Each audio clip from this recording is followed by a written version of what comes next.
ಶ್ರೀ ಗುರುಭ್ಯೋ ನಮಃ. ನಿನ್ನೆ ಏನಾಯ್ತು, ಗೋಪಾಲ್ ದಾಸರು ಮಂಡಗದ್ದೆ ಭೀಮ ಅವನ ಜೊತೆ ಎನ್ಕೌಂಟರ್ ಆಯ್ತು ಅಲ್ವಾ. ಸೊ ಮಂಡಗದ್ದೆ ಭೀಮ ಮಂಡಗದ್ದೆ ಅಂದ್ರೆ ಇಟ್ ಈಸ್ ಇನ್ ಶಿವಮೊಗ್ಗ ಆಯ್ತಾ. ಮಂಡಗದ್ದೆ ಪಕ್ಷಿಧಾಮ ಅಂತ ಇದೆ ಕಣ್ರು. ಯಾರಾದ್ರೂ ನೋಡಿದೀರಾ? Bird sanctuary Mandagadde. No ma'am. I will share the photo. ಅದು ಒಂದು ಫಂಕ್ಷನ್ಗೆ ಹೋಗಿದ್ವಿ ಶಿವಮೊಗ್ಗ ಅಲ್ಲಿ. ವಿ ವರ್ ಸರ್ಚಿಂಗ್, ನಮಗೆ ರಂಗಂತಿಟ್ಟದೆಲ್ಲ ಇದೆಯಲ್ಲ ಪಕ್ಷಿಧಾಮ, ಬರ್ಡ್ ಸ್ಯಾಂಕ್ಚುರಿ ಆ ಥರ ಇರುತ್ತೇನೋ ಅಂತ ಒಂದು ಸಮ್ ಇಮ್ಯಾಜಿನೇಷನ್ ಅಲ್ವಾ. ಮಂಡಗದ್ದೆ ಎಲ್ಲಿದೆ, ಮಂಡಗದ್ದೆ ಪಕ್ಷಿಧಾಮ ಅಂತ ಕೇಳ್ತಾ ಇದ್ರೆ ಜಸ್ಟ್ ರೋಡ್ ಸೈಡ್ ಇದೆ ಅದು, ಅಷ್ಟೇನೆ, ಗೊತ್ತೇ ಆಗಲ್ಲ. ರೋಡ್ ಸೈಡಲ್ಲೇನೆ ಟ್ರೀಸ್ ಎಲ್ಲ ಇದೆ, ಅದ್ರ ಮೇಲೆನೆ ತುಂಬಾ ಬರ್ಡ್ಸ್ ಎಲ್ಲ ಕೂತಿರುತ್ತೆ, ಅದೇ ಮಂಡಗದ್ದೆ ಅಂತ. It is not like park ತರ ಎಲ್ಲ ಮಾಡಿ ಆ ಥರ ಎಲ್ಲ ಏನೂ ಇಲ್ಲ, ಡೈರೆಕ್ಟಾಗಿ ರೋಡ್ ಪಕ್ಕದಲ್ಲೇ ಇದೆ. ಆ ಮಂಡಗದ್ದೆ ಆ ಕಾಲದಲ್ಲಿ ತುಂಬಾ ಒಬ್ಬ ದೊಡ್ಡ ಡಕಾಯಿತ ಭೀಮ, ಅವನ ಜೊತೆಗೆ ಗೋಪಾಲ್ ದಾಸರು ಮೀಟ್ ಆಗ್ತಾರಲ್ವಾ. ಆಮೇಲೆ ಅವನನ್ನು ಕೂಡ ಕನ್ವರ್ಟ್ ಮಾಡ್ತಾರೆ ಆಸ್ ಎ ಡಿವೋಟಿ. ಅಷ್ಟನ್ನು ಮಾಡಿ ಅವ್ರೇನು ಮಾಡ್ತಾರೆ, ಉಡುಪಿ ಯಾತ್ರೆ ಎಲ್ಲ ಮುಗಿಸ್ಕೊಂಡು ಮತ್ತೆ ವಾಪಸ್ ಅವರು ಆದೋನಿಗೆ ಬರ್ತಾರೆ. ಆದೋನಿಲಿ ವಿಜಯದಾಸರು ಕೂಡ ಇರ್ತಾರೆ. ಆಮೇಲೆ ವಿಜಯದಾಸರನ್ನ ಮೀಟ್ ಮಾಡಿ ಗೋಪಾಲ್ ದಾಸರು ಅವ್ರ ಊರಿಗೆ, ಉತ್ತನೂರು ಅಂತ ಆಯ್ತಾ, ರಾಯಚೂರು ಹತ್ರನೇ ಇದೆ, ಉತ್ತನೂರಿಗೆ ಹೋಗ್ತಾರೆ ಅವರು. ವಿಜಯದಾಸರು ಕೂಡ ಅವ್ರ ಊರು ಯಾವುದು, ಚಿಕ್ಕಲಪರ್ವಿ, ಅಶ್ವತ್ಥ ನರಸಿಂಹನ್ ಜಾಗ ಇದೆಯಲ್ಲ, ವಿಜಯದಾಸರು ಅಲ್ಲಿ ಹೋಗ್ತಾರೆ. ಆಫ್ಟರ್ ಫ್ಯೂ ಡೇಸ್ ವಿಜಯದಾಸರಿಗೆ ಅನ್ಸತ್ತಂತೆ, ಪಂಗನಾಮದ ತಿಮ್ಮಣ್ಣ ಅಂತ ಕರೆದ್ರಲ್ಲ, ಅದೇ ಆ ಪುಟಾಣಿನ, ಅವನು ಹಿ ವಾಸ್ 24 years ಆಯ್ತಾ. ಅದನ್ನೇ ಹೇಳಿ ನಾನು, ದಿವಾನ್ ತಿಮ್ಮಣ್ಣನವರು ಅಂತ. ಆ ದಿವಾನ್ ತಿಮ್ಮಣ್ಣಂಗೂ ಕೂಡ ಅಂಕಿತ ಕೊಡಬೇಕು ಅಂತ ಅನ್ಸತ್ತಂತೆ. ಅದಕ್ಕೋಸ್ಕರ ಅವ್ರೇನ್ ಮಾಡ್ತಾರೆ, ಬೇಗ ಬರ್ತಾರೆ, ಬಂದು ಆದೋನಿಗೆ ಬಂದು ಆ ತಿಮ್ಮಣ್ಣಂಗೆ ಹೇಳ್ತಾರಂತೆ, ನೋಡಪ್ಪ ನಿನ್ಗೂ ಕೂಡ ನಾನು ಅಂಕಿತ ಪ್ರದಾನ ಮಾಡಬೇಕು ಅಂತ ಅನ್ಕೊಂಡಿದ್ದೀನಿ, ನಾಳೆ ಒಳ್ಳೆ ಮುಹೂರ್ತ ಇದೆ, ಗೆಟ್ ರೆಡಿ ಫಾರ್ ದಟ್. ಬೆಳಿಗ್ಗೆ ಎಲ್ಲ ಬೇಗ ಬೇಗ ನಿಂದೇನೇನು ಕೆಲಸಗಳಿದೆ, ನಿತ್ಯ ಕರ್ಮಗಳು, ಅದನ್ನೆಲ್ಲ ಮುಗಿಸ್ಕೊಂಡು ಆಹ್ನಿಕ ಎಲ್ಲ ಆದ್ಮೇಲೆ ನಾನು ನಿನಗೆ ಉಪದೇಶ ಕೊಡ್ತೀನಿ ಅಂಕಿತನ ಅಂತ ಹೇಳ್ತಾರೆ.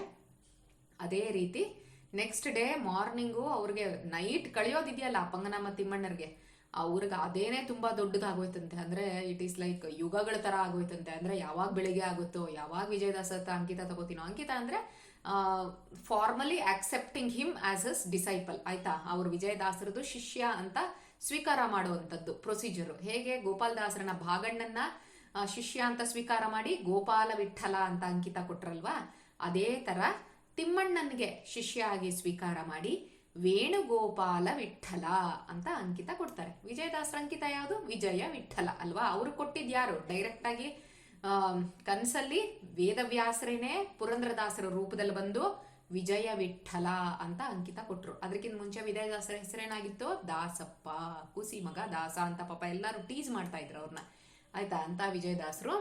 ಆಮೇಲೆ ಅವ್ರೀಗ ವೇಣುಗೋಪಾಲ ವಿಠಲ ಅಂತ ಅಂಕಿತ ಪ್ರದಾನ ಮಾಡ್ತಾರೆ. ಯಾರಿಗೆ, ತಿಮ್ಮಣ್ಣಗೆ. ತಿಮ್ಮಣ್ಣಗೆ ವೇಣುಗೋಪಾಲ ವಿಠಲ ಅಂತ ಅಂಕಿತ ಪ್ರದಾನ ಮಾಡಿ ಒಂದು ಕೃತಿಯನ್ನ ರಚನೆ ಮಾಡ್ತಾರೆ, ವೇಣುಗೋಪಾಲ ವಿಠಲರೇಯ. ಅಂದ್ರೆ ವೇಣುಗೋಪಾಲ ಅನ್ನೋದು ಕೂಡ ಭಗವಂತನ ಹೆಸರೇ ಅಲ್ವಾ. ವಿಜಯ ವಿಠಲ ಭಗವಂತನ ಹೆಸರು, ಗೋಪಾಲ ವಿಠಲ ಭಗವಂತನ ಹೆಸರು. ಅದಕ್ಕೆ ವೇಣುಗೋಪಾಲ ವಿಠಲರೇಯ ನಿನ್ನ ಪದ ರೇಣುನ ನಂಬಿದೆ ಮಾನವ. ಅಂದ್ರೆ ನಾನು ನಿನ್ನನ್ನೇ ನಂಬ್ಕೊಂಡಿದ್ದೀನಪ್ಪ, ನಾನು ದಯವಿಟ್ಟು ಕೈ ಬಿಡ್ಬೇಡ ಅಂತ ವಿಜಯದಾಸರು ಒಂದು ಕೃತಿಯನ್ನ ರಚನೆ ಮಾಡ್ತಾರೆ ಆಯ್ತಾ. ಸೊ ಇದು ಪಂಗನಾಮದ ತಿಮ್ಮಣ್ಣ ಅವರಿಗೆ ವೇಣುಗೋಪಾಲ ವಿಠಲ ಅಂತ ಅಂಕಿತನ ಮಾಡ್ತಾರೆ. ಇದಾದ್ಮೇಲೆ ಏನಾಗತ್ತೆ, ವಿಜಯದಾಸರು ಛಾಯಾ ಭಗವತಿ ಕ್ಷೇತ್ರಕ್ಕೆ ಬರ್ತಾರಂತೆ. We will search for that. ಎಲ್ಲಿದೆ ಅಂತ ಗೊತ್ತಿಲ್ಲ, ಕೃಷ್ಣಾ ನದಿ ತೀರ ಅಂತ ಹೇಳ್ತಾರೆ. ಛಾಯಾ ಭಗವತಿ ಕ್ಷೇತ್ರ. ಛಾಯಾ ಅಂದ್ರೆ ನಿಮ್ಗೆ ಗೊತ್ತಿದ್ದ ಹಾಗೆ ಸನ್ ಗಾಡ್ ಇದಾರಲ್ವಾ, ಸನ್ ಗಾಡ್ದು ವೈಫು ಸಂಜ್ಞಾ ಅಂತ. ಸಂಜ್ಞಾ ಅಂತ ಫಸ್ಟ್ ವೈಫ್ ಆಯ್ತಾ. ಒಂದ್ಸರಿ ಸಂಜ್ಞಾ ಅವ್ರ ತಾಯಿ ಮನೆಗೆ ಹೋಗ್ಬೇಕಾಗಿರುತ್ತೆ. ಆಗ ಅವ್ರೇನ್ ಮಾಡ್ತಾರೆ, ಅವ್ರದೇ ಒಂದು ರಿಪ್ಲಿಕಾ ಅಂದ್ರೆ ಛಾಯಾ ಅಂದ್ರೆ ನೆರಳು ಅಲ್ವಾ, ಶ್ಯಾಡೋ. ಅವ್ರದೇ ಒಂದು ಶ್ಯಾಡೋ ರೂಪನ ಕ್ರಿಯೇಟ್ ಮಾಡಿ ಅಲ್ಲಿ ಬಿಡ್ತಾರೆ. ಸೊ ದಟ್ ಸೂರ್ಯನ್ಗೆ ಡೌಟ್ ಬರಬಾರ್ದು ಯಾವುದೇ ಕಾರಣಕ್ಕೂ, ಈ ತರ ಸಂಜ್ಞಾ ಹೋಗಿದ್ದಾಳೆ ತಾಯಿ ಮನೆಗೆ ಅಂತ ಗೊತ್ತಾಗಬಾರ್ದು ಅಂತ ಏನ್ ಮಾಡ್ತಾರೆ, ಅಲ್ಲಿ ಬಿಟ್ಟು ಹೋಗಿರ್ತಾರೆ. ಅದಾಗಿ ಸುಮಾರು ಒಂದಷ್ಟು ವರ್ಷಗಳೇ ಆಗೋಗುತ್ತೆ. ಸೂರ್ಯರ್ಗೆ ಡೌಟ್ ಬರಲ್ಲ, ಸೇಮ್ ಸಂಜ್ಞಾನೇ ಇರಬೇಕು ಅಂತಾನೆ ಅನ್ಕೊಂಡಿರ್ತಾರೆ. But later on he will find out, Chhaya ಮಕ್ಳಿಗೂನು ಸಂಜ್ಞಾದ ಆಲ್ರೆಡಿ ಮಕ್ಳು ಇರ್ತಾರಲ್ಲ ಅವ್ರಿಗೂ ತುಂಬಾ ಅವಳು ಪಾರ್ಶಾಲಿಟಿ ಮಾಡ್ತಾ ಇರ್ತಾಳೆ ಛಾಯಾ. ಇವ್ರಿಗೆ ಅನ್ಸುತ್ತೆ, ಬಿಕಾಸ್ ಸನ್ ಗಾಡ್ ಏನಂತ ಅಸ್ಯೂಮ್ ಮಾಡ್ಕೊಂಡಿದ್ರು, Chhaya is none other than Sanjna ಅಂತಾನೆ ಅನ್ಕೊಂಡಿದ್ರು. ಅವ್ರಿಗೇನ್ ಡೌಟ್ ಬಂದಿರ್ಲಿಲ್ಲ. ಬಟ್ ನಮ್ದೇ ಓನ್ ಮಕ್ಕಳನ್ನ ನಾವು ಪಾರ್ಶಾಲಿಟಿ ಮಾಡ್ತೀವಾ, ಮಾಡಲ್ಲ ಅಲ್ವಾ. ಹಾಗಾದ್ರೆ ಈ ರೀತಿ ಪಾರ್ಶಾಲಿಟಿ ಮಾಡ್ತಾ ಇದ್ದಾಳೆ ಅಂದ್ರೆ may be something else should be there ಅಂತ ಹೇಳ್ಬಿಟ್ಟು ಅವ್ರಿಗೆ ಏನಾಗ್ತಾ ಇದೆ ಹೇಳು, ಅದನ್ನ ಸತ್ಯ ಹೇಳ್ಬೇಕು ನನಗೆ ಅಂತ ಅಂದಾಗ ಛಾಯಾ ರಿವೀಲ್ ಮಾಡ್ತಾರಂತೆ. ಇಲ್ಲ, ಈ ತರ ಸಂಜ್ಞಾ ತಾಯಿ ಮನೆಗೆ ಹೋಗಿದ್ದಾರೆ, ನನ್ನನ್ನ ಈ ತರ ಶ್ಯಾಡೋ ಅಂದ್ರೆ ರಿಪ್ಲಿಕಾ ತರ ಮಾಡ್ಬಿಟ್ಟು ಹೋದ್ರು, ಅದಕ್ಕೋಸ್ಕರ ನನಗೆ ಬರೀ ನನ್ನ ಮಕ್ಕಳ ಮೇಲೆ ಮಾತ್ರ ಪ್ರೀತಿ ಇದೆ, ಸಂಜ್ಞಾ ಮಕ್ಕಳು ಯಾರಿದಾರೋ ಅವ್ರ ಮೇಲೆ ನನಗೆ ಅಷ್ಟೊಂದು ಅಫೆಕ್ಷನ್ ಬರ್ತಾ ಇಲ್ಲ ಅಂತ ಹೇಳಿದಾಗ ಆಗ ಸೂರ್ಯದೇವರು ಶಾಪ ಕೊಡ್ತಾರೆ ಅವ್ರಿಗೆ. ಶಾಪ ಕೊಟ್ಬಿಟ್ಟು ನಿನಗೆ ಮನುಷ್ಯರು ಜನ್ಮ ಬರಲಿ. ಯೂಶಲಿ ನೀವೆಲ್ಲ ಕಡೆ ಗಮನಿಸ್ತಾ ಇದ್ದಂಗೆನೆ ಯಾರ್ಯಾರ ದೇವತೆಗಳಿರ್ತಾರಲ್ಲ, ಡಿಮಿಗಾಡ್ಗಳು, ಅವ್ರಿಗೆ ಶಾಪ ಅಂದ್ರೆ ಏನ್ ಗೊತ್ತಾ? ಮನುಷ್ಯರಾಗಿ ಹುಟ್ಟಿ, ಅದೇ ಶಾಪ. ನೋಡ್ರು, ಶಾಪ ಮನುಷ್ಯರಾಗಿ ಹುಟ್ಟಿ ಅಂತ. ನಾವೆಲ್ಲ ಆಲ್ರೆಡಿ ಮನುಷ್ಯರಾಗಿದ್ದೀವಿ. ಓಕೆ, ಸೊ ಇವಾಗ ವಿದುರನ್ಗೆ ಯಮಧರ್ಮರಾಜನ್ಗೆ ಶಾಪ ಕೊಟ್ರು, ನೀನು ಮನುಷ್ಯ ಆಗಿ ಹುಟ್ಟು ಅಂತ. ಅವ್ರು ವಿದುರ ಆಗಿ ಹುಟ್ಟಿದ್ರು. ಈ ತರ ದೇವತೆಗಳಿಗೆ ದೊಡ್ಡ ಶಾಪ ಏನು ಅಂತಂದ್ರೆ ಅಲ್ಲ, ಯಾಕಂದ್ರೆ ಅವ್ರ ಗ್ರಡೇಷನ್ ಇಂದ ಅವ್ರ ಕೆಳಗಡೆ ಬಿದ್ದಂಗಲ್ವಾ. ದೇವತೆಗಳ ಪೊಸಿಷನ್ ಇಸ್ ಟೂ ಹೈ. ಆ ಪೊಸಿಷನ್ ಇಂದ 32ನೇ ಕಕ್ಷೆ ನಾವು ಮನುಷ್ಯರು, ನಮ್ಮ ಲೆವೆಲ್ಗೆ ಅವ್ರು ಬಂದು ಬೀಳಬೇಕು ಅಂತಂದ್ರೆ ಡಿಗ್ರೇಡೇಷನ್ ಅವ್ರಿಗೆ, ಆಯ್ತಾ? ಅದಕ್ಕೋಸ್ಕರ ಶಾಪ ಕೊಡ್ತಾನೆ ಸೂರ್ಯ ಛಾಯಾಗೆ, ನೀನು ಮನುಷ್ಯಾಗಿ ಹುಟ್ಟು ಅಂತ ಹೇಳ್ತಾನೆ. ಆಗ ಅವಳಿಗೆ ತುಂಬಾ ಬೇಜಾರಾಗುತ್ತೆ. ಅಲ್ಲ, ಇದಕ್ಕೆ ಏನಾದರೂ ಒಂದು ಸೊಲ್ಯೂಷನ್ ಹೇಳಿ ಅಂತ ಕೇಳಿದಾಗ, ನಾನು ತಪ್ಪು ಮಾಡಿದೆ, but at least I need A solution for this ಅಂದಾಗ, ಯಾವಾಗ ಭಗವಂತ ಆಸ್ ಅ ಫೆಮಿನೈನ್ ಫಾರ್ಮ್ ತಗೊಂಡ್ ಬರ್ತಾನೋ, ಹುಡುಗಿ ರೂಪ ತಗೊಂಡ್ ಬರ್ತಾನೋ, ಅದನ್ನ ನೀನ್ ನೋಡಿದಾಗ ನಿನಗೆ ಶಾಪ ವಿಮೋಚನೆ ಆಗತ್ತೆ ಅಂತ ಹೇಳ್ತಾರೆ. ಸೊ ಛಾಯಾ ಏನ್ ಮಾಡ್ತಾಳೆ, ಸಂಜ್ಞಾಗ್ ಹೇಳ್ತಾಳೆ, ನೋಡಮ್ಮ ನಾನು ಹಿಂಗೆಲ್ಲ ತಪ್ಪು ಮಾಡ್ಬಿಟ್ಟೆ, ನೀನ್ ಬಾ ಇವಾಗ ವಾಪಸ್ ನಿನ್ ಮನೆಗೆ ಬಂದ್ಬಿಡು ಅಂತ ಹೇಳಿ ನರನಾರಾಯಣ ಆಶ್ರಮ, ದಟ್ ಈಸ್ ಬಿಯಾಂಡ್ ಬದ್ರಿ, ಆಯ್ತಾ? ಬದ್ರಿ ಇಲ್ಲಿಂದ ಇನ್ನ ಮುಂದೆ ಇದೆ ಅದು ನರನಾರಾಯಣ ಆಶ್ರಮ ಅಂತ. ಅಲ್ಲಿ ಹೋಗಿ ತಪಸ್ ಮಾಡ್ತಾಳೆ ಅವಳು ಒಂದು 100 years ದೇವತೆಗಳ ಕ್ಯಾಲ್ಕುಲೇಷನ್ ಪ್ರಕಾರ. ಬಿಕಾಸ್ ದೇವತೆಗಳಿಗೆ hour 1 year is equal to 1 day for them ಅಷ್ಟೇ, ಆಯ್ತಾ? ನಮ್ದು 1 year ಆಯ್ತು ಅಂದ್ರೆ ಅವ್ರಿಗೆ ಬರೀ 1 day ಆಗಿರುತ್ತಷ್ಟೇ. ಆ ರೀತಿ ದೇವತೆಗಳ ಕ್ಯಾಲ್ಕುಲೇಷನ್ ಅಲ್ಲಿ 100 years ಅವಳು ತಪಸ್ ಮಾಡ್ತಾಳೆ. ಬಟ್ ಏನು ಆಗಲ್ಲ, ಭಗವಂತ ಕಾಣಿಸ್ಕೊಳಲ್ಲ. ಆಗ ನಾರದ್ರು ಬರ್ತಾರೆ ಅಲ್ಲಿ, ಇವಳು ಕೇಳ್ತಾಳೆ, ಅಲ್ಲ ನಾನು 100 years ತಪಸ್ ಮಾಡಿದೆ, ಬಟ್ ಭಗವಂತ ಕಾಣಿಸ್ಕೊಳ್ಲಿಲ್ಲ, ಏನ್ ಮಾಡ್ಲಿ ಅಂತ ಹೇಳಿದಾಗ, ನೀನು ಇಲ್ಲಿ ಮಾಡಬೇಡಮ್ಮ, ಕೃಷ್ಣಾ ನದಿ ತೀರದಲ್ಲಿ ಹೋಗಿ ತಪಸ್ ಮಾಡು, ಆಗ ನಿನಗೆ ಭಗವಂತ ಬರ್ತಾನೆ, ಕಾಣಿಸ್ಕೋತಾನೆ ಅಂತ ಹೇಳಿದಾಗ ಅಲ್ಲಿ ಹೋಗಿ ಅವಳು ಏನ್ ಮಾಡ್ತಾಳೆ, ದೇವತೆಗಳ ಕ್ಯಾಲ್ಕುಲೇಷನ್ ಇಂದ 60,000 years ಅವಳು ತಪಸ್ ಮಾಡ್ತಾಳೆ. 60,000 ವರ್ಷ ಅವಳು ತಪಸ್ ಮಾಡೋದು. ನಾಟ್ ಎನ್ ಆರ್ಡಿನರಿ ಜಾಬ್, ಆಯ್ತಾ? ಅಷ್ಟು ಮಾಡ್ತಾಳೆ ಅವಳು. ಮಾಡಿದಾಗ ಏನಾಗುತ್ತೆ, ಭಗವಂತ ಮೋಹಿನಿ ರೂಪ ತಗೊಂತಾನೆ. ಮೋಹಿನಿ ರೂಪ ಯಾವಾಗ ಬರುತ್ತೆ? ಸಮುದ್ರ ಮಥನ ಮಾಡ್ಬೇಕಾದ್ರೆ, churning of the milk ocean ಮಾಡ್ಬೇಕಾದ್ರೆ ಅವಾಗ ಏನಾಗುತ್ತೆ, ನೆಕ್ಟರ್ ಬರುತ್ತೆ, ಪಾಟ್, ಆಯ್ತಾ? ಅಮೃತ ಬರುತ್ತೆ. ಅವಾಗ ಅದಕ್ಕೆ ತಾನೇ ಅವರಿಬ್ರು ಮಾಡಿದ್ದು, ಎಲ್ಲ ಕಡಿತಾ ಇದ್ದಿದ್ದು. ಅದಕ್ಕೆ ನನಗ್ ಬೇಕು ಅಂತ ಗಲಾಟೆಗಳು ಮಾಡಿದಾಗ ಭಗವಂತ ಮೋಹಿನಿ ರೂಪ ತಗೊಂಡ್ಬಿಟ್ಟು ಏನ್ ಮಾಡ್ತಾನೆ, ರಾಕ್ಷಸರ ಹತ್ರ ಹೋಗಿ ನಾನು ಹಂಚ್ತೀನಿ ಕೊಡಿ ಅಂತ ಹೇಳಿದಾಗ ಪಾಪ ಅವ್ರು ನಂಬಿಡ್ತಾರೆ. ಆಯ್ತು, ನೀನ್ ಹೆಂಗ್ ಹೇಳ್ತೀಯೋ ಹಂಗ್ ಕೇಳ್ತೀವಿ ನಾವು ಅಂತ ಹೇಳ್ತಾರೆ. ಆ ರೂಪ ಮೋಹಿನಿ ರೂಪ. ಆವಾಗ ಲಾರ್ಡ್ ಶಿವ ಅಲ್ಲಿ ಇರಲ್ಲ, ಆ ಜಾಗದಲ್ಲಿ ಇರಲ್ಲ. ಆಮೇಲೆ ಶಿವನ್ಗೆ ನ್ಯೂಸ್ ಗೊತ್ತಾಗುತ್ತೆ, ಈ ರೀತಿ ಭಗವಂತ ಫೆಮಿನೈನ್ ಫಾರ್ಮ್ ತಗೊಂಡಿದ್ದಾನೆ ಅಂತ. ಅದನ್ನ ನೋಡ್ಬೇಕು ಅಂತ ತುಂಬಾ ಇಷ್ಟ ಆಗುತ್ತೆ ಶಿವಂಗೆ. ಅದಕ್ಕೋಸ್ಕರ ಶಿವ ರಿಕ್ವೆಸ್ಟ್ ಮಾಡಿದಾಗ ಭಗವಂತ ಶಿವನ್ಗೋಸ್ಕರ ಮತ್ತೆ ಮೋಹಿನಿ ರೂಪವನ್ನ ತಗೊಂಡು ತೋರಿಸ್ತಾನೆ. ಅದು ಆ ಕೃಷ್ಣಾ ನದಿ ತೀರದಲ್ಲಿ. ಅಲ್ಲಿ ಛಾಯಾ ಇದನ್ನ ನೋಡ್ತಾಳೆ. ಯಾವಾಗ ಭಗವಂತಂದು ಫೆಮಿನೈನ್ ಫಾರ್ಮ್ ಅನ್ನ ನೋಡಿದ್ಲೋ ಆಗ ಅವಳಿಗೆ ಆ ಜನ್ಮ ಅಂದ್ರೆ ಮನುಷ್ಯರ ಜನ್ಮದಿಂದ ಅವಳಿಗೆ ಮುಕ್ತಿ ಅನ್ನೋಂಥದ್ದು ಸಿಕ್ಕತ್ತೆ. ಭಗವಂತ ಹೇಳ್ತಾನೆ, ಈ ಜಾಗ ನಿನ್ನ ಹೆಸರಿಂದಾನೇ ಫೇಮಸ್ ಆಗ್ಲಿ, ಅದಕ್ಕೆ ಛಾಯಾ ಭಗವತಿ ಕ್ಷೇತ್ರ ಅಂತ ಆ ಕ್ಷೇತ್ರ ಫೇಮಸ್ ಆಗುತ್ತೆ. ಛಾಯಾ ಹೆಸರಿಂದಾನೇ ಫೇಮಸ್ ಆಗುವಂತ ಕ್ಷೇತ್ರ. ಹಾಗಾಗಿ ಅಲ್ಲಿಗೆ ಅವರು ವಿಜಯದಾಸರು ಅಲ್ಲಿ ಹೋಗಿರ್ತಾರೆ. ಆ ಪ್ಲೇಸ್ಗಳನ್ನೆಲ್ಲ ವಿಸಿಟ್ ಮಾಡ್ಕೊಂಡು ಅಲ್ಲಿರೋ ಜನಗಳಿಗೆ, ಯಾರು ವಿಜಯದಾಸರ ಜೊತೆ ಬಂದಿರ್ತಾರೆ ಅವ್ರಿಗೆಲ್ಲ ಈ ಪಾಸ್ಟ್ ಟೈಮ್ಸ್ ಹೇಳ್ಕೊಂಡು ಅವ್ರು ಮತ್ತೆ ಏನ್ ಮಾಡ್ತಾರೆ, ವಾಪಸ್ ಅವರು ಚಿಕ್ಕಲಪರ್ವಿಗೆ ಬರ್ತಾರೆ. ಇನ್ನ ಛಾಯಾ ಭಗವತಿ ಕ್ಷೇತ್ರದಲ್ಲಿ ಇರ್ತಾರೆ. ಆವಾಗ ನಡೆಯೋ ಇನ್ಸಿಡೆಂಟ್, ಯಾವಾಗ ವಿಜಯದಾಸರು ಛಾಯಾ ಭಗವತಿ ಕ್ಷೇತ್ರದಲ್ಲಿದ್ರೋ, it is on the bank of Krishna river, ಆಯ್ತಾ? ಅಲ್ಲಿ ಇದ್ದಾಗ ಈ ಕಡೆ ಆದೋನಿ ಅಂದ್ರೆ ರಾಯಚೂರಲ್ಲಿ ತಿಮ್ಮಣ್ಣ ಇದ್ರಲ್ಲ, ಅವ್ರಿಗೆ ಅಂಕಿತ ಪ್ರದಾನ ಮಾಡಿದ್ರಲ್ಲ, ವೇಣುಗೋಪಾಲ ವಿಠಲ ಅಂತ, ಅವ್ರ ಮನೆಯಲ್ಲಿ ಶ್ರಾದ್ದ ನಡೀತಾ ಇರತ್ತೆ. ಅಂದ್ರೆ ಆನ್ಯುವಲ್ ಆಗಿ ನಾವು ಮಾಡ್ತೀವಲ್ಲ, ಶ್ರಾದ್ದ ಕರ್ಮಗಳು ಮಾಡ್ತೀವಲ್ಲ, ಆ ಶ್ರಾದ್ದ ನಡೀತಾ ಇರತ್ತಂತೆ. ಬ್ರಾಹ್ಮಣರು ಇನ್ನ ಊಟ ಮಾಡ್ತಾ ಇರ್ತಾರೆ. ಆಗ ತಿಮ್ಮಣ್ಣ ಹೇಳ್ತಾರಂತೆ, ಒಂದ್ ಸ್ವಲ್ಪ ನೀವೆಲ್ಲ ಊಟ ಮಾಡ್ತಾ ಇರಿ, ಅಷ್ಟೊತ್ತಿಗೆ ನಾನು ಬಂದ್ಬಿಡ್ತೀನಿ ಅಂತ. ಯೂಶುವಲ್ ಆಗಿ ಪಂಕ್ತಿಲಿ ಫಸ್ಟ್ ಊಟಕ್ಕಿಂತ ಮುಂಚೆ ಕೂಡ ತೀರ್ಥ ಕೊಡ್ತಾರೆ, ಆಯ್ತಾ? ಆಮೇಲೆ ಊಟ ಎಲ್ಲ ಆದ್ಮೇಲೆ ಉತ್ತರ ಪೋಷಣ ಅಂತ ಹೇಳ್ತಾರೆ. ಊಟ ಆದ್ಮೇಲೆ ಕೂಡ ತೀರ್ಥ ಕೊಡ್ತಾರೆ, ತಗೊಂಡ್ಬಿಟ್ಟು ಎಂಡ್ ಮಾಡ್ಬೇಕು ಊಟನ. ಅದಕ್ಕೆ ತಿಮ್ಮಣ್ಣ ಹೇಳ್ತಾರಂತೆ, ನೀವಿನ್ನೇನ್ ಊಟ ಮುಗಿಸೋ ಟೈಮಿಗೆ ನಾನು ಬಂದ್ಬಿಡ್ತೀನಿ ಅಂತ ಹೇಳಿ ದೇವ್ರ ಕೋಣೆ ಒಳಗಡೆ ಹೋಗಿ ಬಾಗ್ಲನ್ನ ಸ್ವಲ್ಪ ಸಾಂಚ್ಕೊಂತಾನಂತೆ. ಅಂದ್ರೆ ಸ್ವಲ್ಪ ಬಾಗ್ಲನ್ನ ಮುಚ್ಕೋತಾನ ಅವನು. ಅವಾಗ ಜನ ಎಲ್ಲ ಏನು ಅಂಥದ್ದೇನು ತಲೆ ಕೆಡಿಸ್ಕೊಳಕ್ ಹೋಗೋದಿಲ್ಲ. ಓಕೆ, ದೇವ್ರ ಕೋಣೆಯಲ್ಲಿ ಏನೋ ಮಾಡ್ತಾ ಇದ್ದಾರೆ ಅಂತ ಅನ್ಕೊಂಡು ಸುಮ್ಮನಾಗ್ತಾರೆ. ಆದರೆ ತಿಮ್ಮಣ್ಣ ಏನು ಮಾಡಿರ್ತಾರಂತೆ, ಅಲ್ಲಿಗೆ ಹೋಗ್ಬಿಡ್ತಾರಂತೆ, ಭಗವತಿ ಕ್ಷೇತ್ರಕ್ಕೆ ಹೋಗ್ಬಿಡ್ತಾರಂತಪ್ಪ ಅವರು. ಹೌ ಯೋಗಶಕ್ತಿಯಿಂದ, ಆಯ್ತಾ, ಯೋಗಶಕ್ತಿಯಿಂದ ಅಲ್ಲಿಗೆ ಬರ್ತಾರಂತೆ. ವಿಜಯದಾಸರು ತಿಮ್ಮಣ್ಣ ನೀನೇನೋ ಇಲ್ಲಿ ಅಂತ ಕೇಳ್ತಾರಂತೆ. ಅದಕ್ಕೆ ಏನಿಲ್ಲ, ಪಿತೃಗಳದ್ದು ಶ್ರಾದ್ದ ಮಾಡಿದ್ದೆ ಮನೇಲಿ, ಅದಕ್ಕೆ ಕೃಷ್ಣಾ ನದಿಯಲ್ಲಿ ಪಿಂಡ ಪ್ರದಾನನ ಅಂದ್ರೆ ಪಿಂಡ ವಿಸರ್ಜನೆ ಮಾಡೋಣ ಅಂತ ಅನ್ಕೊಂಡು ನಾನು ಬಂದಿದ್ದು ಅಂತ ಹೇಳಿಬಿಟ್ಟು, ಈಗ ತೀರ್ಥ ಕೊಡಬೇಕು ನಾನು, ಬ್ರಾಹ್ಮಣರು ಕೂತಿದ್ದಾರೆ, ಊಟ ಮುಗಿಯೋ ಟೈಮ್ಗೆ ನಾನು ತೀರ್ಥ ಕೊಡ್ತೀನಿ ಅಂತ ಹೇಳಿದ್ದೀನಿ. ಅದಕ್ಕೆ ನೀವೊಂದು ಸ್ವಲ್ಪ ಇವತ್ತು ಏನು ಮಾಡಿದ್ರಲ್ಲ, ಭಗವಂತನಿಗೆಲ್ಲ ಅಭಿಷೇಕ ಮಾಡಿರ್ತಾರಲ್ಲ ಅವರು, ವಿಜಯ ವಿಠಲ ಭಗವಂತನ ಮೂರ್ತಿಗೆ, ಅದನ್ನ ತೀರ್ಥ ಕೊಟ್ರೆ ನಾನು ತಗೊಂಡು ಹೋಗ್ತೀನಿ ಅಂತ ಹೇಳ್ತಾರಂತೆ. ಆಗ ವಿಜಯದಾಸರು ಸ್ವಲ್ಪ ದೂರದಲ್ಲಿ ಕರೆದುಬಿಟ್ಟು ಹೇಳ್ತಾರಂತೆ, ಅಲ್ಲ ಕಣೋ, ಯೋಗ ಶಕ್ತಿನ ಈ ಥರ ಮಿಸ್ಯೂಸ್ ಮಾಡ್ಕೋಬಾರ್ದು. ಇದು 4 ಜನಕ್ಕೆ ಗೊತ್ತಾದ್ರೆ ಏನು ಮಾಡ್ತೀಯ? ನೀನೇನೋ ಇವಾಗ ಯೂಸಿಂಗ್ ಯುವರ್ ಯೋಗಿಕ್ ಪವರ್ ನೀನು ಇಲ್ಲಿಗೆ ಬಂದ್ಬಿಟ್ಟಿದ್ಯಾ, ಆದೋನಿಯಿಂದ ಛಾಯಾ ಭಗವತಿ ಕ್ಷೇತ್ರಕ್ಕೆ ಬಂದಿದ್ಯಾ. ಆದ್ರೆ ಅಲ್ಲಿ ಇವಾಗ ಬ್ರಾಹ್ಮಣರು ಊಟ ಮುಗ್ದೋಯ್ತು ಅಂತ ಅನ್ಕೋ, ಇನ್ನೇನು ಮುಗಿತಾ ಇದೆ, ಆಗ ಅವ್ರಿಗೆ ತೀರ್ಥ ಬೇಕಲ್ವಾ. ಅವ್ರು ಏನಂತಾರೆ, ಓ ದೇವ್ರ ಕೋಣೆಯಲ್ಲಿ ಕೂತಿದ್ದಾನೆ ಕರೀರಿ ಅಂತಾರೆ. ನಿಮ್ಮವ್ರು ಯಾರಾದ್ರೂ ಬಂದು ದೇವ್ರ ಕೋಣೆ ಓಪನ್ ಮಾಡೋದು, ಅವಾಗ ನೀನಲ್ಲಿ ಇರೋದೇ ಇಲ್ಲ. ಡೌಟ್ ಬರಲ್ವಾ ಅವ್ರಿಗೆ?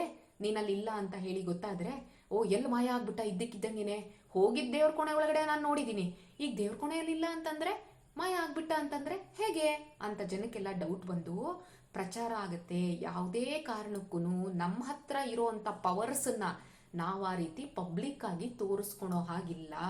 ನೀನು ಎಂಥ ಕೆಲಸ ಮಾಡ್ತಾ ಇದೆಯಪ್ಪ, ಇನ್ಮೇಲಿಂದ ಇಂಥ ಕೆಲಸಗಳನ್ನೆಲ್ಲ ನೀನು ಮಾಡಕ್ ಹೋಗ್ಬೇಡ ಅಂತ ಹೇಳಿ ಬೇಗ ಬೇಗ ತೀರ್ಥ ಕೊಡ್ತಾರಂತೆ.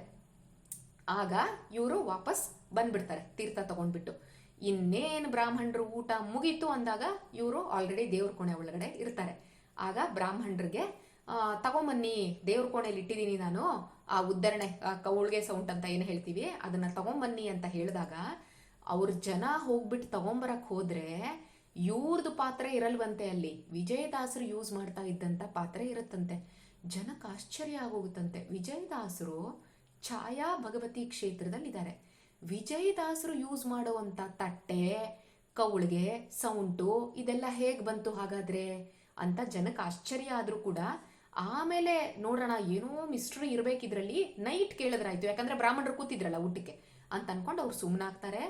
ಆಮೇಲೆ ತೀರ್ಥ ಎಲ್ಲ ತಗೊಂಡು ಬ್ರಾಹ್ಮಣರೆಲ್ಲ ಹೋಗಿ ಊಟ ಎಲ್ಲ ಮುಗಿಸ್ಕೊಂಡ್ಮೇಲೆ ರಾತ್ರಿ ಕೇಳ್ತಾರಂತೆ ಅವ್ರ ಜನಗಳು ತಿಮ್ಮಣ್ಣ ಹತ್ರ, ಅಲ್ಲ ತಿಮ್ಮಣ್ಣ ಅವರೇ, ನಿಮ್ಮ ದೇವ್ರ ಕೋಣೆಯಲ್ಲಿ ವಿಜಯದಾಸರದು ಪಾತ್ರೆ ಹೇಗೆ ಬಂತು? ತೀರ್ಥದ ಬಟ್ಲು ಏನಿದೆ ಅದು ವಿಜಯದಾಸರದಿದೆ, ನಿಮ್ಮ ಬಟ್ಲಲ್ಲ ಅಲ್ಲಿರೋದು, ಹೇಗೆ? ವಿಜಯದಾಸರು ಇಲ್ಲಿಲ್ವಲ್ಲ, ಅವ್ರು ಅಲ್ಲಿದಾರಲ್ಲ ಛಾಯಾ ಭಗವತಿಲಿ ಅಂತಂದಾಗ ಇವ್ರಿಗೆ ಏನು ಮಾಡೋದು ಅಂತ ಗೊತ್ತಾಗಲ್ಲ. ಹಿ ರಿವೀಲ್ಸ್, ಅವ್ರು ಹೇಳ್ತಾರಂತೆ, ಇಲ್ಲ ಬ್ರಾಹ್ಮಣರು ಈ ಥರ ಊಟ ಮಾಡಬೇಕಾದ್ರೆ ನಾನು ಹೇಳಿದ್ದೆ ಪಿಂಡ ಪ್ರದಾನ ಮಾಡಿಬಿಟ್ಟು ಇಲ್ಲೇ ದೇವ್ರ ಕೋಣೆಯಲ್ಲಿ ಕೂತಿರ್ತೀನಿ ಅಂತ, ಆಮೇಲೆ ಪಿಂಡ ಪ್ರದಾನ ಮಾಡಬೇಕು ಅಂತ ಕೃಷ್ಣಾ ನದಿಗೆ ಹೋಗ್ಬಿಟ್ಟಿದ್ದೆ ನಾನು ಛಾಯಾ ಭಗವತಿ ಕ್ಷೇತ್ರಕ್ಕೆ, ಅಲ್ಲಿ ವಿಜಯದಾಸರ ಹತ್ರ ತೀರ್ಥ ಕೇಳಿದೆ, ಆ ತೀರ್ಥ ತಗೊಂಬರ್ಬೇಕಾದ್ರೆ ಮೇ ಬಿ ಇನ್ನೇ ಹರಿ ಅವ್ರದ್ದು ಪಾತ್ರೆ ನನಗೆ ಬಂದ್ಬಿಟ್ಟಿದೆ, ನನ್ನ ಪಾತ್ರೆ ನಾನು ಅಲ್ಲೇ ಬಿಟ್ಬಿಟ್ಟಿರ್ಬೇಕು ಅಂತ ಅನ್ಕೋತಾ ಇದ್ದೀನಿ ಅಂತ ಹೇಳಿ ಅವರು ಸಮಾಧಾನ ಮಾಡ್ತಾರಂತೆ. ಆಮೇಲೆ ಈ ಕಡೆ ವಿಜಯದಾಸರಿಗೂ ಅದೇ ಪ್ರಾಬ್ಲಮ್ ಆಗುತ್ತಂತೆ. ಅವ್ರ ಜನಗಳೆಲ್ಲ ನೋಡ್ತಾರಂತೆ, ತಿಮ್ಮಣ್ಣ ಯೂಸ್ ಮಾಡ್ತಾ ಇರುವಂತ ತೀರ್ಥದ ಪಾತ್ರೆಗಳು ವಿಜಯದಾಸರ ಹತ್ರ ಇರುತ್ತಂತೆ. ಇದೇನಿದು, ತಿಮ್ಮಣ್ಣ ಆದೋನಿಲಿದ್ದಾರೆ, ನಿಮ್ಮ ಹತ್ರ ಹೇಗೆ ಬಂತು ಅವ್ರ ಪಾತ್ರೆಗಳು ಅಂತ ಕೇಳ್ತಾರಂತೆ. ಆಗ ವಿಜಯದಾಸರು ರಿವೀಲ್ ಮಾಡಲ್ಲ, ಹಿ ಜಸ್ಟ್ ಕೀಪ್ಸ್, ಅವರು ಸುಮ್ಮನೆ ಆಗ್ಬಿಡ್ತಾರೆ ಅಷ್ಟೇ, ಜಾಸ್ತಿ ಏನು ಹೇಳಕ್ ಹೋಗೋದಿಲ್ಲ. ಸೊ ಈ ರೀತಿ ಅವರ ಯೋಗ ಶಕ್ತಿಯಿಂದಾನೇ ಆದೋನಿಲಿದ್ದವರು ಅವ್ರು ಎಲ್ಲಿಗೆ ಹೋಗ್ತಾರೆ? ಛಾಯಾ ಭಗವತಿ ಕ್ಷೇತ್ರಕ್ಕೆ ಹೋಗ್ತಾರೆ. ಇದೇ ತರ ವಿಜಯದಾಸರು ಕೂಡ ಮುಂದೆ ಬರಬಹುದು. ವಿಜಯದಾಸರು ಕೂಡ ಆ ಅಶ್ವತ್ಥ ನರಸಿಂಹನ್ ದೇವಸ್ಥಾನ ಅಂತ ಏನಿದೆಯಲ್ಲ, ಆ ಕಟ್ಟೆಯಲ್ಲಿ ಕೂತ್ಕೊಂಡಿರ್ತಾರೆ. ಅದೇ ತರ ಬ್ರಾಹ್ಮಣರು ಭೋಜನ ನಡೀತಾ ಇರುತ್ತೆ. ನೀವು ಊಟ ಮಾಡ್ತಾ ಇರಿ, ನಾನು ಬರ್ತೀನಿ ಅಂತ ಅವ್ರಿಗೆ ಎಲೆ ಹಾಕಿದಾಗ ಅವ್ರು ಏನ್ ಮಾಡ್ತಾರೆ, ತುಂಗಭದ್ರಾ ನದಿಲಿ ಮುಳುಗ್ತಾರೆ. ಅಲ್ಲೇ ಪಕ್ಕದಲ್ಲಿದೆ ತುಂಗಭದ್ರಾ ನದಿ. ಮುಳುಗಿ ಅವ್ರು ಎಲ್ಲೇ ಎದ್ದೋಳ್ತಾರೆ ಗೊತ್ತಾ? ಕಾಶಿಲಿ ಎದ್ದೋಳ್ತಾರೆ. ಕಾಶಿಲಿ ಎದ್ದು ಇವತ್ತಿಗೂ ಕೂಡ ವಿಜಯದಾಸರ ಮನೆಯಲ್ಲಿ ಅಲ್ಲಿ ನೋಡ್ತೀವಿ, ಸಾಣೆ ಕಲ್ಲಿದೆ ಅಲ್ಲಿ. ಅಂದ್ರೆ ಮುಂಚೆ ಎಲ್ಲ ಹಿಂಗೆ ಇಟ್ಕೊಂಡು ಹಿಂಗೆ ರುಬ್ತಾ ಇದ್ರಲ್ಲ, ಪುಡಿ ಮಾಡ್ತಾ ಇದ್ರಲ್ಲ, ಗೋಧಿ ಅದೆಲ್ಲ ಹಾಕೊಂಡು ಹಿಂಗೆ ತಿರುಗಿಸ್ತಾ ಇದ್ರಲ್ಲ, ಒಂದು ಕಡ್ಡಿ ತರ ಇರುತ್ತೆ, 2 ಕಲ್ಲುಗಳಿರುತ್ತೆ, ಸ್ಯಾಂಡ್ವಿಚ್ ತರ ಮಾಡಿರ್ತಾರೆ 2 ಕಲ್ಲು. ನೋಡಿದೀರಾ ಅದನ್ನ? ಎಲ್ಲಾದ್ರೂ ಮ್ಯೂಸಿಯಂ ಅಲ್ಲಿ ನೋಡ್ಬೇಕಷ್ಟೆ. ಹಿಂಗೆ ಸ್ಯಾಂಡ್ವಿಚ್ ತರ ಇರುತ್ತೆ, 2 ಕಲ್ಲುಗಳನ್ನ ಹಿಂಗೆ ಇಟ್ಟಿರ್ತಾರೆ, ಮೇಲೊಂದು ಕೋಲ್ ಇರುತ್ತೆ, ಆ ಕೋಲ್ ಹಿಡ್ಕೊಂಡು ಹಿಂಗೆ ತಿರುಗಿಸ್ತಾ ಇದ್ದಾಗ ಏನಾಗುತ್ತೆ, ಕೆಳಗಡೆ ಕಲ್ಲು ಹಂಗೆ ಇರುತ್ತೆ, ಮೇಲ್ಗಡೆ ರೊಟೇಟ್ ಆಗ್ತಾ ಇರುತ್ತೆ, ಅವಾಗ ಪುಡಿ ಆಗುತ್ತೆ ಒಳಗಡೆ. ನೀವೇನಾದ್ರೂ ಗೋಧಿ ಅಕ್ಕಿ ಅದೆಲ್ಲ ಹಾಕಿದ್ರೆ ಆಯ್ತಾ. ಆ ಸಾಣೆಕಲ್ಲು ಮತ್ತೆ ಒಂದು ಲಿಂಗ, ಇಷ್ಟೇ ಪುಟಾಣಿ ಇದ್ದಾನೆ ಆ ಲಿಂಗ, ಅದನ್ನ ಅವರು ಇನ್ನೇನು ಮಜ್ಜಿಗೆ ಬಡಿಸ್ತಾ ಇದ್ರಂತೆ. ಆಗ ಅವೆರಡನ್ನು ತಗೊಂಡ್ಬಿಟ್ಟು ಬಂದಿದ್ದಾರೆ. ಆಮೇಲೆ ಒಂದು ಗಂಗಾಳ, ಗಂಗಾಳ ಅಂದ್ರೆ ಒಂದು ಬಿಂದಿಗೆ ಆಯ್ತಾ, ಆ ಹಿತ್ತಾಳೆ ಬಿಂದಿಗೆ, ಕಾಶಿಲ್ ಸಿಕ್ಕುವಂತ ಹಿತ್ತಾಳೆ ಬಿಂದಿಗೆ. ವಿಜಯದಾಸರ ಮನೆಯಲ್ಲಿ ಸಾಣೆಕಲ್ಲು ಮತ್ತೆ ಹಿತ್ತಾಳೆ ಬಿಂದಿಗೆ ಇಟ್ಟಿದ್ದಾರೆ. ಅಶ್ವತ್ಥ ನರಸಿಂಹನ ದೇವಸ್ಥಾನದ ಸನ್ನಿಧಿಲಿ ಆ ಶಿವಲಿಂಗ ಇಟ್ಟಿದ್ದಾರೆ. ಅದನ್ನ ವಿಜಯದಾಸರು ಇನ್ನೇನು ಬ್ರಾಹ್ಮಣರು ಊಟ ಮಾಡ್ಬೇಕಾದ್ರೆ ಎಲೆ ಹಾಕಿದಾಗ ಅವ್ರು ಮುಳುಗಿ ಕಾಶಿಗೆ ಹೋಗಿ ಅವ್ರ ಮಜ್ಜಿಗೆ ಅನ್ನ ಬರೋದ್ರೊಳಗಡೆ ಅವ್ರು ಮತ್ತೆ ಎದ್ರೆ ತುಂಗಭದ್ರಲ್ಲಿ ಎದ್ದಿದ್ದಾರೆ. ಇಷ್ಟ ಐಟಮ್ ತಗೊಂಡ್ಬಂದ್ಬಿಟ್ಟಿದ್ದಾರೆ ಅವರು. ಸಿ ವಿತಿನ್ ಎಷ್ಟೊತ್ತು ಊಟ ಮಾಡ್ತಾರೆ ಹಾಗಾದ್ರೆ? ಮ್ಯಾಕ್ಸಿಮಮ್ ಒಂದು 30 ಮಿನಿಟ್ಸ್ ಊಟ ಮಾಡೋದು. ಅಷ್ಟ್ರ ಒಳಗಡೆ ರಾಯಚೂರಿಂದ ಕಾಶಿಗೆ ಹೋಗಿ ವಾಪಸ್ ಬಂದಿದ್ದಾರೆ ಅಷ್ಟನ್ನು ತಗೊಂಡು. ಅದು ವಿಜಯದಾಸರು ಯೋಗಿಕ್ ಪವರ್. ಈ ತರ ಸುಮಾರು ಯೋಗ ಶಕ್ತಿಗಳು ಅನ್ನುವಂಥದ್ದು ಇಟ್ ವಾಸ್ ಇನ್ ಎಕ್ಸಿಸ್ಟೆನ್ಸ್ ಆಯ್ತಾ. ಈಗಲೂ ಕೂಡ ಸುಮಾರು ಜನ ಇದ್ದಾರೆ. ನೀವು ಕುಂಭಮೇಳಲ್ಲಿ ಲಾಸ್ಟ್ ಟೈಮ್ ತುಂಬಾ ಜನ ಆತರ ಅಂದ್ರೆ ರಿಯಲ್ ಜನಗಳು ವಿ ಕೆನಾಟ್ ಇವನ್ ಐಡೆಂಟಿಫೈ, ಯಾಕಂದ್ರೆ ನಮ್ಗೆ ಯೋಗ್ಯತೆ ಇಲ್ಲ ಯಾರು ರಿಯಲ್ಲು ಯಾರು ಇದು ಅಂತ. ಬಟ್ ಆ ಥರದವರು ಅವ್ರು ಏನ್ ಮಾಡ್ತಾರಂತೆ, ಹಿಮಾಲಯದಲ್ಲಿ ಡುಬ್ಕಿ ಹಾಕಿದ್ರೆ ಪ್ರಯಾಗಲ್ಲಿ ಎದ್ದೊಳ್ತಾ ಇದ್ರಂತೆ. ಆ ಥರ ಸಾಧುಗಳವರು. ಹಿಮಾಲಯದಲ್ಲಿ ಮುಳುಗೋದು, ಪ್ರಯಾಗದಲ್ಲಿ ಎದ್ರು, ಮತ್ತೆ ಪ್ರಯಾಗದಲ್ಲಿ ಡುಬ್ಕಿ ಹಾಕಿದ್ರೆ ಅವ್ರು ಹಿಮಾಲಯದಲ್ಲಿ ಎದ್ದೊಳ್ತಾ ಇದ್ರಂತೆ. ಆ ಥರ ಸಾಧುಗಳು ಅನ್ನೋಂಥವ್ರು ಕೂಡ ತುಂಬಾ ಇದ್ದಾರೆ. ಲಿವಿಂಗ್ ವಿತ್ ಹಿಮಾಲಯನ್ ಮಾಸ್ಟರ್ಸ್ ಅಂತ ಬೈ ಸ್ವಾಮಿರಾಮ ಅವ್ರದ್ದು ಬುಕ್ ಇದೆ.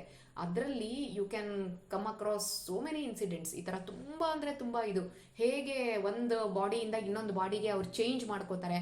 ಸೇ ಫಾರ್ ಎಕ್ಸಾಂಪಲ್ ಯಾರೋ ಒಬ್ರು ಹಾವು ಕಚ್ಚಿ ಸತ್ತೋಯ್ತು, ಮುಂಚಿನ ಕಾಲದಲ್ಲೆಲ್ಲ ಅವ್ರನ್ನ ಗಂಗೆಯಲ್ಲಿ ಹಂಗೆ ಬಿಟ್ಬಿಡೋರಂತೆ. ಸೊ ಆ ವ್ಯಕ್ತಿನ ಅವನಿಗೆ ಮೇ ಬಿ ಒಂದು 18 ಇಯರ್ ಓಲ್ಡ್ ಅಂತ ಅನ್ಕೊಂಡ್ರೆ ವೆರಿ ಫ್ರೆಶ್ ಬಾಡಿ ಅಲ್ವಾ ಅದು, 18 ಇಯರ್ ಅಂದ್ರೆ ಯಂಗ್ ಬಾಡಿ ಅದು. ಸೊ ಇವ್ರೇನಾಗಿರ್ತಾರೆ, ಈ ಕಡೆ ಸಾಧುಗಳು 600 700 800 ಇಯರ್ಸ್ ಎಲ್ಲ ಆಗಿರುತ್ತೆ ಅವ್ರಿಗೆ, ಅಂದ್ರೆ ತುಂಬಾ ಓಲ್ಡ್ ಬಾಡಿ ಆಗಿರುತ್ತೆ ಅವ್ರದ್ದು ಆಯ್ತಾ, ಎಲ್ಡರ್ಲಿ ಬಾಡಿ.